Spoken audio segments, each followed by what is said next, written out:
السلام عليكم ورحمة الله وبركاته. بسم الله الرحمن الرحيم. الحمد لله رب العالمين، والصلاة والسلام على رسوله الأمين وعلى آله وأصحابه ومن تبعهم بإحسان إلى يوم الدين. கண்ணியமிகு அல்லாஹ்வின் நல்லடியார்களே, மாணவர்களே, அல்லாஹு தஆலா தாங்கள் அனைவருக்கும் அருள் புரிவானாக. இன்றைய வகுப்பில் சஹீஹுல் புகாரியில் இருந்து கிதாபுர் ரிகாக் என்ற பாட புத்தகத்தில் பாபு சக்கராத்தில் மௌத், மரண நேரத்தில் ஏற்படக்கூடிய சிரமமான நிலைகள் அல்லது மரண நேரத்தில் ஏற்படக்கூடிய மயக்கங்கள் என்ற பாடத்தை படிக்க இருக்கின்றோம். மரண நேரத்தில் ஏற்படக்கூடிய சிரமங்களை உணர்த்தக்கூடிய வகுப்பாகவும், மரணத்துக்கு பிறகு ஒரு மனிதனை வந்தடையக்கூடிய விஷயங்கள் என்னென்ன என்பதை பற்றி அறியக்கூடிய வகுப்பாகவும் இந்த வகுப்பு இருக்கின்றது. வாழ்க்கைக்கு மிக தேவையான ஒரு வகுப்பாகும். இன்றைய அவசர காலகட்டத்தில் மனிதன் மரணத்தை மறந்து செல்வமே நிலையானது என்ற எண்ணத்தில் செல்வத்தை நோக்கி ஓடக்கூடியவனாக இருக்கின்றான். நிச்சயம் ஒரு நாள் மரணம் வந்தே தீரும் என்பதை உணர்த்தக்கூடியதாக இன்றைய வகுப்பின் பாடங்கள் இருக்கின்றன. இமாம் புகாரி ரஹ்மஹுல்லா 6510வது செய்தியாக பதிவு செய்கிறார்கள். ஹத்தனி முஹம்மது இப்னு உபைத் இப்னு மைமூன், எனக்கு முஹம்மது இப்னு உபைத் இப்னு மைமூன் அறிவித்தார்கள். முஹம்மது இப்னு உபைத் இப்னு மைமூன் கூறுகிறார்கள், ஹத்தனா ஈஸா இப்னு யூனுஸ், எனக்கு யூனுஸுடைய மகன் ஈசா அறிவித்தார்கள். ஈசா கூறுகிறார்கள், அன் உமர் இப்னு சயீதின், அவர்களிடமிருந்து கூறுகிறார்கள். கால உமர் இப்னு சயீத் கூறினார்கள், அக்பரனி இப்னு அபி முலைகா, எனக்கு அபு முலைகாவுடைய மகன் அறிவித்தார். அன்ன அபா அம்ரின் தக்வான, அம்ருடைய தந்தை தக்வான், அவங்க யாருன்னு சொன்னா மௌலா ஆயிஷா ரலியல்லாஹு அன்ஹா, ஆயிஷா ரலியல்லாஹு அன்ஹா அவர்களுடைய அடிமையான அபு அம்ர் தக்வான் அவர்கள் அக்பரஹு, தனக்கு அறிவித்தார்கள். யாருக்கு? இப்னு அபி முலைகா அவங்க சொல்றாங்க. அன்ன ஆயிஷா ரலியல்லாஹு அன்ஹா கானத் தகூலு, ஆயிஷா ரலியல்லாஹு அன்ஹா அவர்கள் சொல்லக்கூடியவர்களாக இருந்தார்கள். நபி அவர்களுடைய மரண நேரத்தை பற்றி இந்த ஹதீஸிலே கூறுகிறார்கள். ஆயிஷா ரலியல்லாஹு அன்ஹா, இன்ன ரசூலல்லாஹி ஸல்லல்லாஹு அலைஹி வஸல்லம், அல்லாஹ்வின் தூதர் ஸல்லல்லாஹு அலைஹி வஸல்லம், கான பைன யதைஹி ரக்வத்துன், அவர்களுடைய இரு கைகளுக்கு மத்தியில் ரக்வத்துன், தோலால் ஆன தண்ணீர் பாத்திரம் இருந்தது. அவ்வல்லது உல்பத்துன், உல்பத்துன் மரத்தால் ஆன பாத்திரம். ரக்வானா தோலால் ஆன பாத்திரம், உல்பத்துன்னு சொன்னா மரத்தால் ஆன பாத்திரம், பாத்திரம் இருந்தது. ஃபீஹா மாஉன், அதில் தண்ணீர் இருந்தது.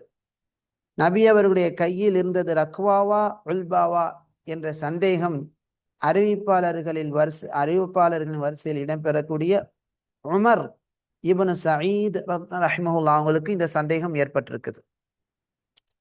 ஃபஜஅல யதுகுலு யதஹு ஃபில் மாஇ, நபி அவர்கள் தன்னுடைய கையை தண்ணீரில் நுழைத்து ஃபயம்ஸஹு பிஹா வஜ்ஹஹு, அந்த ஈரமான கையை கொண்டு தன்னுடைய முகத்தை தடவ ஆரம்பித்தார்கள். வயகூல், அதே சமயத்தில் நபி அவர்கள் கூறினார்கள், லா இலாஹ இல்லல்லாஹ், வணங்குவதற்கு தகுதியானவன் அல்லாஹ்வை தவிர வேறு யாரும் இல்லை. இன்னலில் மௌத்தி, நிச்சயமாக மரணத்திற்கு சக்கராத், மயக்க நிலைகள் உள்ளன என்று கூறினார்கள். இன்னொரு அர்த்தம், கஷ்டமான நிலைகள், சிரமமான நிலை மௌத்துடைய நேரத்தில் இருக்கிறது என்று அர்த்தமாகும்.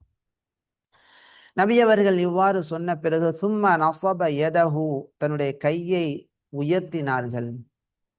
ஃபஜஅல யகூலு, உயர்த்தி ஃபிர் ரஃபீக்கில் அலா என்று சொல்ல ஆரம்பித்தார்கள். உயர்வான தோழமையிலே என்னை சேர்த்துவிடு என்று அர்த்தமாகும். கடந்த வகுப்பிலேயே அர் ரஃபீக்குல் அலா, உயர்வான தோழமை என்பதற்கான அர்த்தம் என்ன என்பதை நாம் பார்த்தோம். அதாவது உயர்ந்த தோழமையான நபிமார்கள், ஷுஹதாக்கள் இருக்கக்கூடிய, அல்லாஹுக்கு நெருக்கமாக இருக்கக்கூடிய அந்த நிலையை மௌத்துக்கு பிறகு நான் ஆதரவு வைக்கிறேன் என்ற அர்த்தமாகும். ஹத்தா உபித வமாலத் யதஹு, இந்த நிலையிலேயே நபியவர்கள் உயிர் கைப்பற்றப்பட்டது. இறுதியாக ஹத்தா உபித, நபியவர்களுடைய உயிர் கைப்பற்றப்பட்டது. வமாலத் யதுஹு, அவர்களுடைய கை சாய்ந்து விட்டது.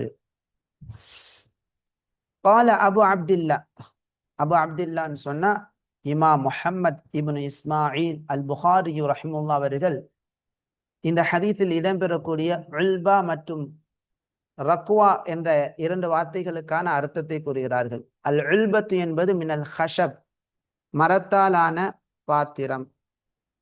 ரக்குவத் என்பது மினல் அதும், தோலல் ஆன பாத்திரமாகும். நஸப யதஹு என்பதின் அர்த்தம் அகாமஹா வரஃபஅஹா முஷீரன் பிஹா இலல் அலா, மேலாக சுட்டி காட்டிய நிலையில் தன்னுடைய கையை நபியவர்கள் உயர்த்தினார்கள் என்ற அர்த்தமாகும். அடுத்த ஹதீஸ், ஒரு மனிதனுக்கு மறுமை நாள் என்பது மௌத்தாகும். ஒரு மனிதனுக்கு மௌத் ஏற்படுவதுதான் அவருடைய மறுமை நாள் துவக்கம் என்பதை அறிவிக்கக்கூடிய ஹதீஸ் ஆகும். இமாம் புகார் ரஹ்மஹுல்லா 6511 செய்தியாக பதிவு செய்கிறார்கள். ஹத்தனி சதகத்து, எனக்கு சதகா அறிவித்தார்கள். சதகா ரஹ்மஹுல்லா கூறுகிறார்கள், அஹ்பரனா அப்தது, எனக்கு அப்தஹ் அவர்கள் அறிவித்தார்கள். அப்தஹ் அவங்க கூறுகிறார்கள் அன் அன் ஹிஷாம், ஹிஷாம் அவர்களிடமிருந்து. ஹிஷாம் ரஹிமஹுல்லா அன் அபிஹி, அவர்களுடைய தந்தையிடமிருந்து அறிவிக்கிறார்கள். அன் ஆயிஷா ரலியல்லாஹு அன்ஹா காலத், ஆயிஷா ரலியல்லாஹு அன்ஹா அவர்கள் கூறினார்கள், கான ரிஜாலும் மினல் அராபி, கிராமப்புறத்து அரபுகளில் ஆண்கள் இருந்தார்கள். கிராமப்புறத்தில் இருக்கக்கூடிய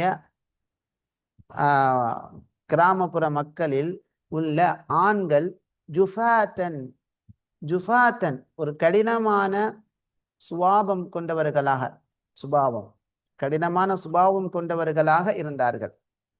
கடினமான ஒரு தன்மை கொண்டவர்களாக இருந்தார்கள்.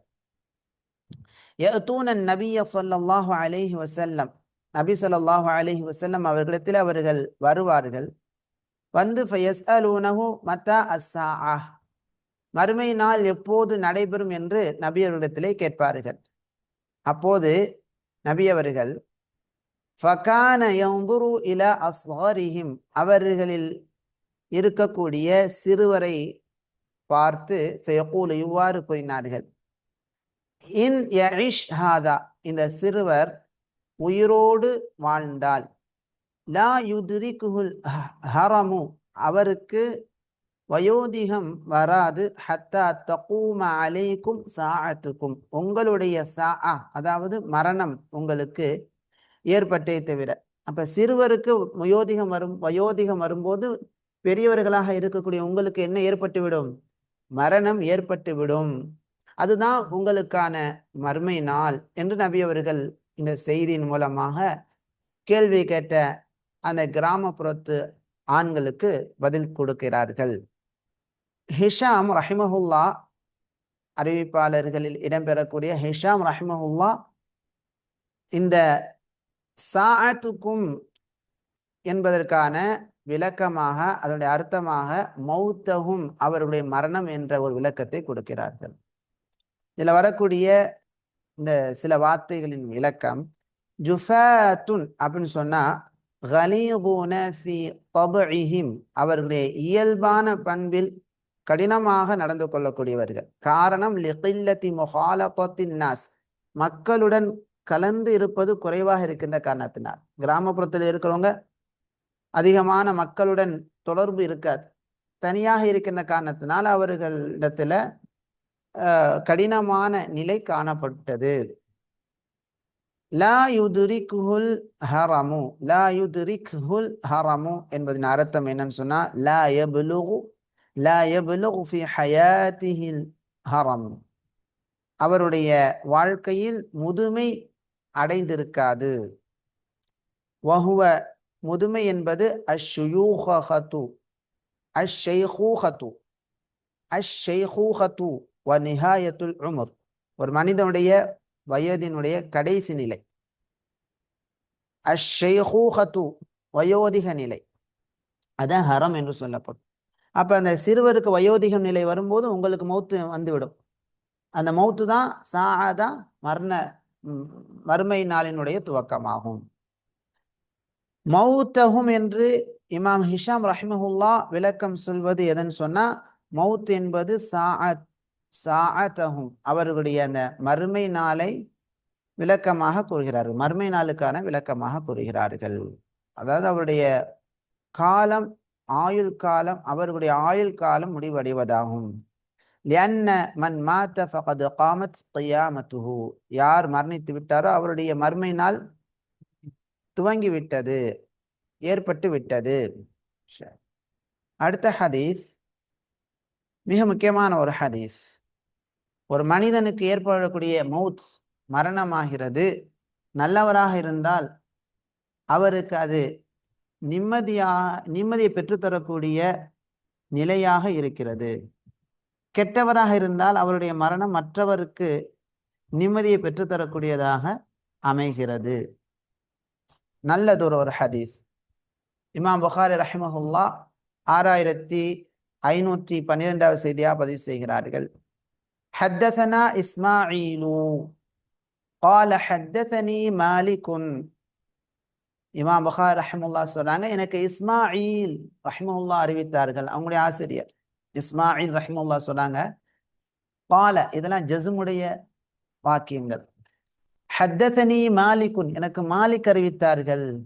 மாலிக் அன் முஹம்மது இப்னு அம்ர் இப்னு ஹல்ஹலத, முஹம்மது இப்னு அம்ர் இப்னு ஹல்ஹலா அவர்களிடமிருந்து அறிவிக்கிறார்கள். முஹம்மத் இப்னு அம்ர் இப்னு ஹல்ஹலா அன் மஅபத் இப்னு கஅப் இப்னு மாலிக்கின் அவர்களிடமிருந்து அறிவிக்கிறார்கள். இவங்க மஅபத் இப்னு கஅப் இப்னு மாலிக் ரஹிமஹுல்லா அன் அபி கதாதத இப்னு ரிபிஇய்யின் அல் அன்சாரி ரலியல்லாஹு அன்ஹு அவர்களிடமிருந்து அறிவிக்கிறாங்க. அன்னஹு கான யுஹத்திஸு அபூ கதாதா இப்னு ரிபிஇய் அல் அன்சாரி ரலியல்லாஹு அன்ஹு அவர்கள் சொல்லக்கூடியவர்களாக இருந்தார்கள். அன்ன ரசூலல்லாஹி ஸல்லல்லாஹு அலைஹி வஸல்லம், அல்லாஹ்வின் தூதர் ஸல்லல்லாஹு அலைஹி வஸல்லம் அவர்கள் கான யுஹத்திஸ்னா அறிவிக்கக்கூடியவர்களாக இருந்தார்கள் என்று அர்த்தமாகும். அன்ன ரசூலல்லாஹி ஸல்லல்லாஹு அலைஹி வஸல்லம், அல்லாஹ்வின் தூதர் ஸல்லல்லாஹு அலைஹி வஸல்லம் அவர்களை முர்ர அலைஹி பிஜனாஸத்தின், அவர்களுக்கு முன்னால் ஒரு ஜனாஸா கொண்டு செல்லப்பட்டது, ஒரு ஜனாஸா கொண்டு செல்லப்பட்டது. அந்த ஜனாஸாவை பார்த்த நபி அவர்கள் ஃபகால கூறினார்கள், முஸ்தரீஹுன், நிம்மதி பெற்றவர், வ முஸ்தராஹு மின்ஹு, அவரிடமிருந்து மற்றவர்கள் நிம்மதி பெற்றுவிட்டார்கள். இப்படி நபி அவர்கள் சொன்னார்கள். முஸ்தரீஹுன் வ முஸ்தராஹு மின்ஹு என்று சொன்னார்கள். இப்படி சொன்ன உடனே சஹாபாக்களுக்கு இதனுடைய அர்த்தம் தெரியல. காலு யா ரசூலல்லாஹ், அல்லாஹுடைய தூதரே, மல் முஸ்தரீஹு வல் முஸ்தராஹு மின்ஹு, முஸ்தரீஹு வல் முஸ்தராஹு மின்ஹு என்றால் என்ன என்று கேட்டார்கள். தெரியாத விஷயங்களை அறிந்தவர்களிடம் கேட்டு தெளிவு பெற்றுக்கொள்ள வேண்டும் என்பதற்கான ஒரு உதாரணம். இப்போ கால நபி அவர்கள் சஹாபாக்களுக்கு விளக்கம் சொன்னாங்க. அல் அப்துல் முஃமினு, முஃமினான் அடியான், யஸ்தரீஹு, நிம்மதி பெறுகிறான், நிம்மதி பெறுகிறார். யஸ்தரீஹுன்னு என்னது? நிம்மதி, அமைதி பெறுகிறார். மின் நஸபி துன்யா, இந்த உலகத்தினுடைய தஅப், கஷ்டங்கள், களைப்புகளிலிருந்து நிம்மதி பெறுகிறார். ஒரு முஃமினான் அடியார், வணக்கம் செய்யக்கூடிய, அல்லாஹ்வை நம்பிக்கை கொண்டு செயல்படக்கூடிய அடியாருக்கு மௌத்து வந்தா, இந்த உலகத்துல சம்பாதிக்கணும், அப்படி செய்யணும், இப்படி இருக்கணும் என்ற இந்த தஅப், அதிலிருந்து விடுபடுகிறார். அதாஹா, இந்த உலகத்தில் ஏற்படக்கூடிய இன்னல்கள், தொல்லைகளிலிருந்து அவர் நிம்மதியை பெறுகிறார். இலா ரஹ்மத்தில்லா, அல்லாஹுடைய அருளின் பக்கமாக நிம்மதியை பெறுகிறார். அவருக்கு அடுத்து மறுமை வாழ்க்கை சிறப்பா இருக்கும். அங்க அவர் நிம்மதியா இருப்பார். இந்த உலகத்துல அப்படி இருக்கணும், இப்படி இருக்கணும், போகணும், கஷ்டம் எல்லாத்துல இருந்து அவருக்கு என்ன ஆயிடுச்சு? இப்ப நிம்மதி ஆயிடுச்சு. ஏன்னா அவர் இந்த உலக வாழ்க்கையில அல்லாஹுக்கு பொருத்தமாக வாழ்ந்தார், மூமினாக இருந்தார், அமல்கள் செய்தார், நல்லறங்கள் செய்தார். இப்ப மௌத்து வந்துருச்சு, உலகத்துல படக்கூடிய கஷ்டங்கள் இருந்து அவர் விடுபட்டுட்டார். இனி அவருக்கு ராஹா தான். வல் அப்துல் ஃபாஜிர், கெட்டவர், ஒரே பாவங்கள் செய்து கொண்டு படத்தையும் ஹராமான காரியங்களையும் செய்து கொண்டிருக்கக்கூடியவர், உலகம் உலகம் என்றிருந்து வட்டியில் மூழ்கி வாழக்கூடியவர், ஹராமான வாழ்க்கையில் இருக்கக்கூடியவர், இப்படியான ஃபாஜிர், கெட்டவர், யஸ்தரீஹு மின்ஹு அல் இபாது வல் பிலாது வஷ்ஷஜரு வத்தவாபு, அவரிடமிருந்து நிம்மதியை பெறுகிறார்கள். அல் இபாத், ஏனைய அடியார்கள். இப்ப கெட்டவன் பார்த்தீங்கன்னா மக்களுடைய பொருளாதாரத்தை சுரண்டி கொண்டு இருப்பான். செல்வந்தனாக இருந்தால் ஏழைகளை ஒடுக்கக்கூடியவனாக இருப்பான். அதிகாரம் உள்ளவனாக இருந்தால், அதிகாரம் உள்ள கெட்டவன் ஏழைகளையும் இயலாதவர்களையும் ஒடுக்கக்கூடியவனாக இருப்பான். அப்ப அவன் செத்து போறது மற்ற மக்களுக்கு நிம்மதியாக அமைகிறது. அதான் நபி அவர்கள் சொல்றாங்க, வல் அப்துல் ஃபாஜிர், கெட்ட அடியான், அவன் மரணித்து விட்டால் யஸ்தரீஹு மின்ஹு, அவனிடமிருந்து நிம்மதியை பெறுகிறார்கள். யார் யார் பெறுகிறார்கள்? அல் இபாது, ஏனைய அடியார்கள். வல் பிலாது, நாடு நிம்மதி பெறுது. ஒரு கெட்ட ஆட்சியாளன் அல்லது கெட்டவன் மரணிக்கின்ற பொழுது அந்த நாடு என்ன செய்கிறது? நிம்மதி பெறுது. வஷ்ஷஜரு, மரங்கள் நிம்மதி பெறுகின்றன.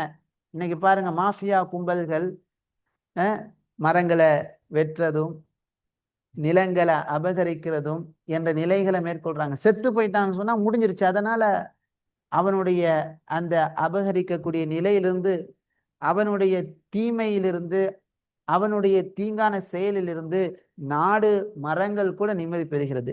வத்தவாபு, உயிரினங்களும் நிம்மதி பெறுகின்றன. சுப்ஹானல்லாஹ். அடுத்த ஹதீஸ், அதே ஹதீஸ் தான், வேறொரு அறிவிப்பாளர் வரிசையில இமாம் புகாரி ரஹ்மஹுல்லாஹ் பதிவு செய்றாங்க. ஹத்ததனா முஸத்ததுன், மேல உள்ள ரிவாயத்துல யார் வர்றாங்கன்னா ஹத்ததனா இஸ்மாயிலு, இந்த ரிவாயத்துல யார் வர்றாங்கன்னா ஹத்ததனா முஸத்ததுன். முஸத்தத் ரஹிமஹுல்லாஹ் சொல்றாங்க, எங்களுக்கு ஹத்ததனா யஹ்யா, யஹ்யா அறிவித்தார்கள். عن عبد ربه بن سعيد عن محمد بن عمرو بن حلحلة حدثني ابن كعب عن أبي قتادة عن النبي صلى الله عليه وسلم قال مستريح ومستراح منه المؤمن يستريح. ஒரு மூமின் என்ன செய்கிறார்? யஸ்தரீஹு, நிம்மதியை பெறுகிறார், ஓய்வை அடைகிறார். ராஹத், ராஹத்தை, நல்ல வாழ்க்கையை, இன்பமான நிலையை அடைகிறார் என்று பல அர்த்தங்கள் அதற்கு கொள்ளலாம். சுப்ஹானல்லாஹ். இப்போ ஒரு மூமினுக்கு வரக்கூடிய மரணம் என்பது அவருக்கு ராஹத்தை தரக்கூடியது. இந்த உலகத்துடைய தாப், கஷ்டங்கள், சிரமங்கள், தொல்லைகளிலிருந்து அவர் என்ன செய்கிறார்? நிம்மதியான நிலையை, அல்லாஹுடைய அருளின் பக்கமாக செல்கிறார். நல்லதொரு ஹதீஸ், இது வாழ்க்கைக்கு தேவையான ஹதீஸ். அடுத்த ஹதீஸ் மிக முக்கியமானது. இமாம் புகாரி ரஹ்மஹுல்லாஹ் 6514வது செய்தியா பதிவு செய்கிறார்கள். ஹத்ததனா அல் ஹுமைதியு, எங்களுக்கு ஹுமைதி ரஹ்மஹுல்லாஹ் அறிவித்தார்கள். ஹுமைதி சொல்றாங்க, ஹத்ததனா சுஃபியான், எங்களுக்கு சுஃபியான் ரஹ்மஹுல்லாஹ் அறிவித்தார்கள். சுஃபியான் சொல்றாங்க, ஹத்ததனா அப்துல்லாஹ் இப்னு அபி பக்ர் இப்னு அம்ர் இப்னு ஹஸ்மின் சமிஅ அனஸ் இப்னு மாலிக் ரலியல்லாஹு அன்ஹு யகூல். அப்துல்லாஹ் இப்னு அபி பக்ரி பின் அம்ரி பின் ஹஸ்மின் அவங்க சொல்றாங்க, தான் அனஸ் இப்னு மாலிக் ரலியல்லாஹு அன்ஹு சொல்ல கேட்டதாக. قال رسول الله صلى الله عليه وسلم அனஸ் ரலியல்லாஹு அன்ஹு யகூல் கூறுகிறார்கள், அல்லாஹ்வின் தூதர் ஸல்லல்லாஹு அலைஹி வஸல்லம் கூறினார்கள், யத்பஉல் மய்யித தலாதத்துன், ஒரு மையத்தை 3 பின்தொடர்கிறது. ஃபயர்ஜிஉ இஸ்னானி, 2 பின்னால் திரும்பி விடுகிறது. வயபுகா மஅஹு வாஹிதுன், அவருடன் 1 மட்டும் நிலையாக தங்கி விடுகிறது. யத்பஉ அஹ்லுஹு வ மாலுஹு, மரணித்துவிட்ட மனிதரை 3 விஷயங்கள் பின்தொடர்கின்றன. அவை அஹ்லுஹு, அவனுடைய குடும்பத்தார், வ மாலுஹு, அவனுடைய செல்வம், வ அமலுஹு, அவனுடைய செய்த அமல். ஃபயர்ஜிஉ அஹ்லுஹு வ மாலுஹு, அடக்கம் செய்யப்பட்டவுடன் அவனுடைய குடும்பத்தாரும் அவனுடைய செல்வமும் திரும்பி விடுகிறார்கள். செல்வம் சொன்னா அவர்கிட்ட வேலை செய்த வேலையாட்கள், பணியாட்கள், அடிமைகள், அவங்கெல்லாம் அதில் வந்துடுவாங்க. வயபுகா அமலுஹு, அவருடன் அவர் செய்த அமல் மட்டும்தான் தங்கிவிடும் என்று சொன்னாங்க. மிக முக்கியமான ஒரு ஹதீஸ்.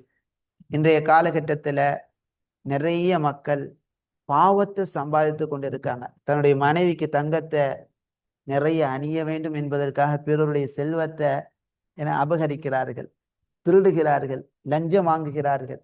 வீடு கட்டுவதற்காக ஓனருடைய செல்வத்தை திருடுகிறார்கள், கல்லாவிலிருந்து திருடுகிறார்கள்.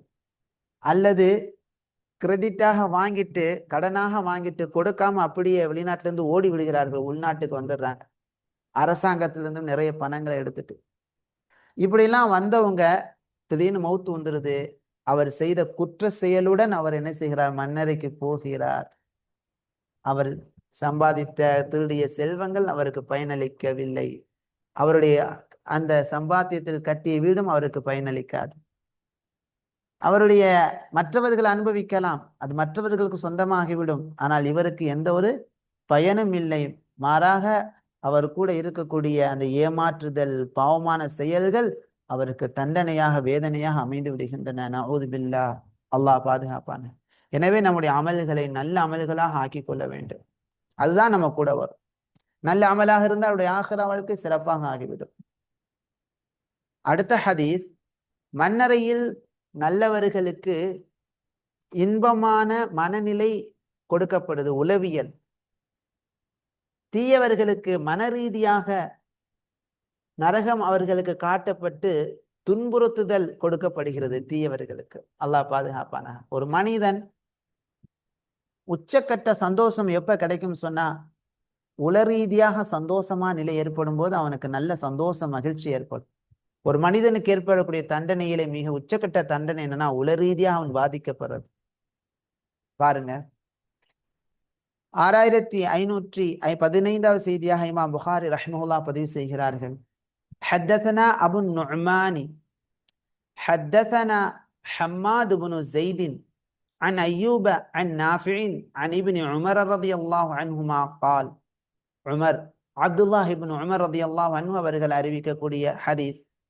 قال رسول الله صلى الله عليه وسلم, அல்லாஹ்வின் தூதர் ஸல்லல்லாஹு அலைஹி வஸல்லம் கூறினார்கள், இதா மாத அஹதுக்கும், உங்களில் ஒருவர் மரணித்து விட்டால், உரித அலைஹி மக்அதுஹு குதுவத்தன் வ அஷிய்யா, காலையிலும் மாலையிலும் அவருடைய இருப்பிடம் அவருக்கு எடுத்து காட்டப்படுகிறது. இம்மா அன்னார், கெட்டவராக இருந்தால் அவருடைய இடம் நரகமாக இருக்கும். வ இம்மா, நல்லவராக இருந்தால் அல் ஜன்னா, சொர்க்கம் அவருக்கு எடுத்து காட்டப்படுகிறது. ஃபயுகால், அவருக்கு சொல்லப்படும், ஹாதா மக்அதுக ஹத்தா துபஅஸ, அவர் மண்ணறையிலிருந்து எழுப்பப்படும் வரை இதுதான் உன்னுடைய இடம் என்று அவருக்கு சொல்லப்படும். இப்ப காலையிலும் மாலையிலும் அவருக்கு நல்லவராக இருந்தால் அவர் சொர்க்கத்தில் அவர் இருக்க போகக்கூடிய இடம் காட்டப்பட்டு மனசுல மகிழ்ச்சி ஏற்படுத்தப்படுது. கெட்டவராக இருந்தால் அவர் செல்ல இருக்கக்கூடிய நரகம் அவருக்கு காட்டப்பட்டு உளரீதியான ஒரு நோவினை, கஷ்டம் அவருக்கு கொடுக்கப்படும். அப்ப தீயவர்கள் மரணிக்கின்ற வரைக்கும் தான் அவர்களுடைய ஆட்டங்கள், அவர்களுடைய எல்லா செயல்களும். மரணம் வந்துவிட்டால் அவருடைய ஆட்டங்களுக்கெல்லாம் முடிவு வந்துவிடும். பிறகு அவர்களுக்கு துன்பம் தான். ஆனால் நல்லவர்களுக்கு இம்மையிலும் அல்லாஹ் நல்ல நிலையை கொடுக்கின்றான், மரணத்துக்கு பிறகு மிகவும் ஓய்வான நிம்மதியான வாழ்க்கையை நிலையை கொடுக்கின்றான். இறுதியான ஹதீஸ், மிக முக்கியமான ஒரு ஹதீஸ், 6516வது செய்தியாக இமாம் புகார் ரஹ்மத்துல்லாஹி பதிவு செய்றாங்க. ஹத்ததனா அலி இப்னு ஜஅதி, அலி இப்னுல் ஜஅதி ரஹிமஹுல்லாஹ், அக்பரனா ஷுஅபத்து, எங்களுக்கு ஷுஅபா ரஹிமஹுல்லாஹ் அவர்கள் அறிவித்தார்கள் என்று அலி இப்னு ஜஅத் ரஹிமஹுல்லாஹ் சொல்றாங்க. ஷுஅபா ரஹிமஹுல்லாஹ் அனில் அஅமஷி, அஅமஷ் ரஹிமஹுல்லாஹ் அன் முஜாஹிதின் ரஹிமஹுல்லாஹ் இருந்து அறிவிக்கிறாங்க. முஜாஹித் தாபிஇ ரஹிமஹுல்லாஹ் அன் ஆயிஷா ரலியல்லாஹு அன்ஹா அவர்களிடமிருந்து அறிவிக்கிறார்கள். ஆயிஷா ரலியல்லாஹு அன்ஹா قالت கூறினார்கள், قال النبي صلى الله عليه وسلم, நபி ஸல்லல்லாஹு அலைஹி வஸல்லம் கூறினார்கள், லா தசுப்பு அல் அம்வாத், மரணித்தவர்களை திட்டாதீர்கள். மிக முக்கியமானது. லா தசுப்பு அல் அம்வாத், மரணித்தவர்களை திட்டாதீர்கள். ஃபைன்னஹும் கத் அஃதௌ, நிச்சயமா அவர்கள் பெற்று விட்டார்கள், அடைந்து விட்டார்கள். இலா மா கத்தமு, எதை அவர்கள் முற்படுத்தி விட்டார்களோ அதை அடைந்து விட்டார்கள். அப்பனா நன்மை செய்திருந்தால் நன்மை அடைந்து விட்டார்கள், தீமை செய்திருந்தால் தீமை அவர்கள் அடைந்து விட்டார்கள். எனவே அவர்களை பற்றி என்ன செய்ய வேண்டாம்? பேச வேண்டாம். தீயவர்களாக இருந்தால் திட்ட வேண்டாம். மரணித்தவர்களுடைய நல்ல விஷயங்களை பேசலாம், தீய விஷயங்களை பேசக்கூடாது. ஆனா அவர் அவர் செய்த தீய செயல் பிறரை பாதிக்கக்கூடியதாக இருந்தால் அப்போது அதை என்ன செய்யணும்? மற்றவர்கள் அவர் காட்டிய தீய செயலில் செல்லாமல் இருப்பதற்காக அதை வெளிப்படுத்த வேண்டும். அந்த அடிப்படையில தான் ஹதீஸ் துறையில ஜர்ஹ் என்பது ஹதீஸ்ல இட்டு கட்டியவங்க அல்லது பொய் பேசக்கூடியவர்களாக இருந்தவர்களுடைய குறைகள் என்ன செய்யப்பட்டுள்ளது? மரணித்த பிறகும் அது அது கண்டுபிடிக்கப்பட்டு அவர்கள் அறிவித்த ஹதீஸுகள் ஏற்றுக்கொள்ளப்படாது என்ற ஹுக்குமை முஹதீஸ்கள் கொடுக்கிறாங்க. அப்ப இந்த இதெல்லாம் என்னது? ஆகுமானது. சரிங்களா? பொதுவாக பொதுஜன மக்களுடைய குறைகளை நாம் என்ன செய்யக்கூடாது? மரணித்து விட்டவர்கள் அவங்களுடைய குறைகளை பேசிக்கொண்டு இருக்கக்கூடாது. இன்றைய வகுப்பிலிருந்து நாம் பெறக்கூடிய பாடங்கள், ஒன்றாவது, மரண நேரத்தில் ஏற்படும் மயக்கம், சக்கராத்துல் மௌத்தை பற்றி நாம் தெரிந்து கொண்டோம். மேலும் கடுமையான நிலை. எனவே அல்லாஹ்ட்ட நாம் என்ன செய்ய வேண்டும்?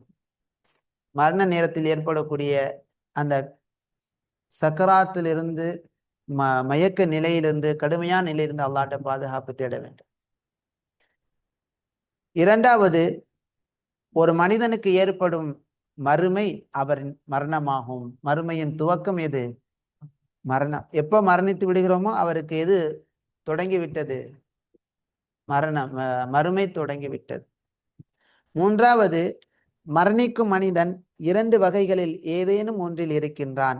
ஒன்று முஸ்தரீஹ், இரண்டாவது முஸ்தராஹுன் மின்ஹு. சரிங்களா? இந்த இரண்டு வகைகளில் நீ எந்த வகையில் இருக்கின்றாய் என்பதை நம்மில் ஒவ்வொருவரும் சுய பரிசோதனை செய்ய வேண்டும். நான் அல் முஃமின், அல் அப்துல் மோமினாக இருக்கின்றேனா? நல்லறங்கள் செய்கின்றேனா? நான் மரணிக்கின்ற போது இந்த உலகத்துடைய துன்பங்களை விட்டு விலகி அல்லாஹ்வின் பக்கம், அல்லாஹ்வுடைய ரஹ்மத்தின் பக்கம் செல்லக்கூடியவனாக இருக்கின்றேனா? அப்படியான என்னுடைய செயல்பாடு இருக்கிறதா என்று ஒவ்வொருவரும் சுய பரிசோதனை செய்ய வேண்டும். அல்லது நான் முஸ்தராஹ் மின்ஹா இருக்கின்றேனா? பிறருக்கு தொல்லை கொடுத்து, கஷ்டங்களை கொடுத்து, இன்னல்களை கொடுத்து, எப்படா இவன் தொலைஞ்சு போவான் என்ற அளவிற்கு நான் இருக்கின்றேனா என்று யோசிக்க வேண்டும். நல்லறங்களை செய்யாதவராக இருக்கின்றேனா என்று பார்க்க வேண்டும். அல் அப்துல் முஃமினாக இருந்தால் அல்லாஹுக்கு நன்றி செலுத்த வேண்டும். அதில் இஸ்திகாமத்துடன் இருக்க அல்லாஹ்ட்ட துஆ செய்ய வேண்டும். அல் அப்துல் ஃபாஜிர், கெட்டவனாக இருந்தால் அல்லாஹ்விடத்துல தௌபா செய்து மனம் திருந்தி நல்லவராக மாற முயற்சி செய்ய வேண்டும். மூன்றாவது, மரணித்த மனிதனை பின்தொடரும் 3 விஷயங்களை தெரிந்து கொண்டோம். மரணித்த மனிதனை பின்தொடரக்கூடிய 3 விஷயங்கள் என்னென்ன? உறவினர்கள், அஹ்லுஹு வ மாலுஹு வ அமலுஹு. 3 விஷயங்கள் தெரிந்து கொண்டோம். அவனுடைய குடும்பத்தார், அவனுடைய செல்வம், அவனுடைய அமல். செயல். எனவே மனிதனுடைய மண்ணறையில் துணையாக இருப்பது அவன் செய்த செயலே. ஆகவே உன் செயலை அழகாக ஆக்கிக்கொள். இப்ப நம்ம கூட இருக்கக்கூடியது எது? எப்போதுமே மரணித்த பிறகும் தொடர்ந்து வரக்கூடியது எது? அமல் தான். எனவே அந்த அமல் நல்ல அமலாக, அந்த அமலை நல்ல அமல்களாக ஆக்கிக்கொள்ள.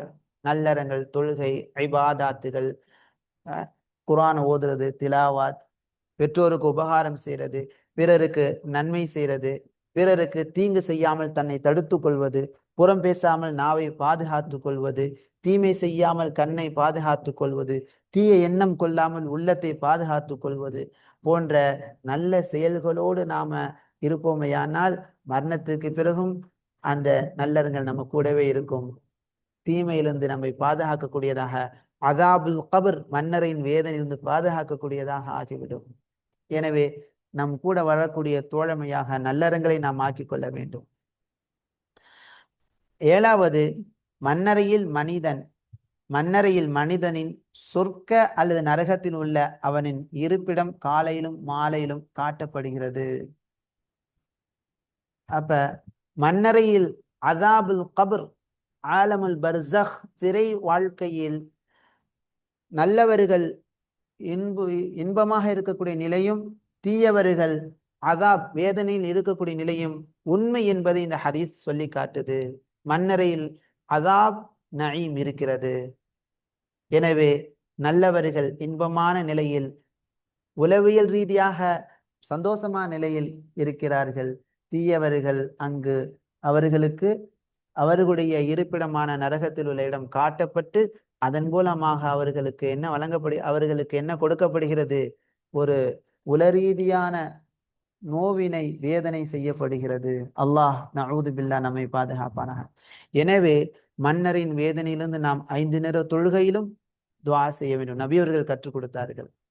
அல்லாஹும்ம இன்னி அஊது பிக்க மின் அஸாபில் கப்ர் வ மின் ஃபித்னத்தில் மஹ்யா வல் மமாத் வ மின் ஷர்ரி ஃபித்னத்தி மஸீஹித் தஜ்ஜால். அல்லாஹும்ம இன்னி அஊது பிக்க மின் அஸாபி ஜஹன்னம் வ மின் அஸாபில் கப்ர். ஒவ்வொரு தொழுகையிலும் தஷஹுது ஸலவாத் ஓதிய பிறகு நபி அவர்கள் கற்றுத்தந்த துஆ. 4 விட்டு பாதுகாப்பு தேடுறாங்க. இன்னொரு ஹதீஸ்ல மினல் மஹ்ரம், கடனிலிருந்து பாதுகாப்பு தேடி இருக்கிறாங்க. வல் மஅஸம், பாவச் செயலிலிருந்து பாதுகாப்பு தேடி இருக்கிறாங்கன்னா நாமெல்லாம் ஏமாத்துறோம். காலையிலும் மாலையிலும் ஓதக்கூடிய அந்த பிரார்த்தனையிலும் நபி அவர்கள் அதுக்காறுகளிலும் மன்னரையின் வேதனையிலும் என்ன செய்றாங்க? பாதுகாப்பு தேடுகிறார்கள். எனவே நாமும் என்ன செய்ய வேண்டும்? அல்லாஹ்விடத்துல பாதுகாப்பு தேட வேண்டும். அதிகமாக மன்னரையில் இருக்கக்கூடிய வேதனை நினைத்து பார்க்க வேண்டும். அப்போதுதான் இந்த உலகத்தில் நம்மிடத்தில் வரக்கூடிய ஆணவம், பிறருக்கு தீமை செய்யக்கூடிய எண்ணங்கள்லாம் குறையும், பாவம் செய்யக்கூடிய நிலைகள் குறையும். நம்ம மரணிக்க போறோம், இந்த பாவம் மன்னரைக்கு வரும் என்ற எண்ணம் வரும்போதுதான் பாவத்தை விட்டு விலகக்கூடிய சூழல் ஏற்படும். மிக முக்கியமான ஒரு பாடமாகும். 8வது, இறுதியாக மரணித்தவரை திட்டக்கூடாது. மரணித்தவரை திட்டக்கூடிய செயலிலிருந்து நாம் தவிர்த்து கொள்ள வேண்டும். இதான் இன்றைய வகுப்பு. இன்றைய வகுப்பில் நாம் படித்த பாடங்களை வாழ்க்கையில் செயல்படுத்த அல்லாஹ் தௌஃபீக் செய்வானாக. அவனுடைய நல்ல அடியாறுகளில் என்னையும் தங்களையும் சேர்த்து அருள் புரிவானாக. ஜஸாக்குமுல்லாஹு கைரன் கதீரா. பாரக்கல்லாஹு ஃபீக்கும். சுப்ஹானக அல்லாஹும்ம பிஹம்திக், அஷ்ஹது அன் லா இலாஹா இல்லா அன்த, அஸ்தக்ஃபிருக வ அத்தூபு இலைக்.